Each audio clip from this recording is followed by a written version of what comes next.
ഡൽഹി ജവഹർലാൽ നെഹ്റു സർവകലാശാല യൂണിയൻ തെരഞ്ഞെടുപ്പിൽ അട്ടിമറി ജയം നേടി പുതുതായി രൂപം കൊണ്ട ഐസ DSF ഇടതു സഖ്യം സെൻട്രൽ പാനലിലെ 4-ൽ 1 സീറ്റ് ABVP നേടി.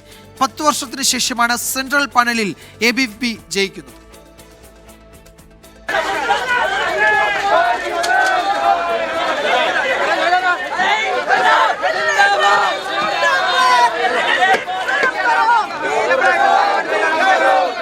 ആഴ്ചകൾ നീണ്ട സംഘർഷം, നാടകീയമായ കാലതാമസം, സഖ്യങ്ങളും സമവാക്യങ്ങളും മാറിമറിഞ്ഞ രാഷ്ട്രീയ സാഹചര്യം, ഒടുവിൽ അപ്രതീക്ഷിത ഫലം. ഡൽഹി ജവഹർലാൽ നെഹ്റു സർവകലാശാല യൂണിയൻ തെരഞ്ഞെടുപ്പിൽ പുതുതായി രൂപം കൊണ്ട ഇടതു പാനലിന് വൻ നേട്ടം.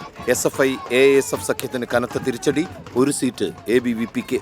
ഓൾ ഇന്ത്യ സ്റ്റുഡൻസ് അസോസിയേഷന്റെയും ഡെമോക്രാറ്റിക് സ്റ്റുഡൻസ് ഫ്രണ്ടിന്റെയും ഇടത് സഖ്യ സ്ഥാനാർത്ഥി നിതീഷ് കുമാറാണ് പുതിയ പ്രസിഡന്റ്.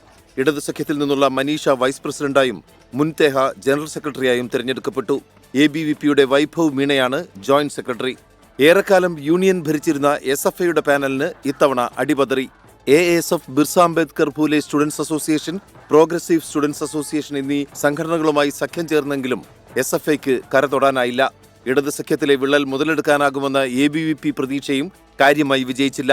2016 ശേഷം ഭരണ പാനലിൽ തിരിച്ചെത്തി എന്നത് വലിയ നേട്ടമായാണ് ABVP കണക്കാക്കുന്നത്.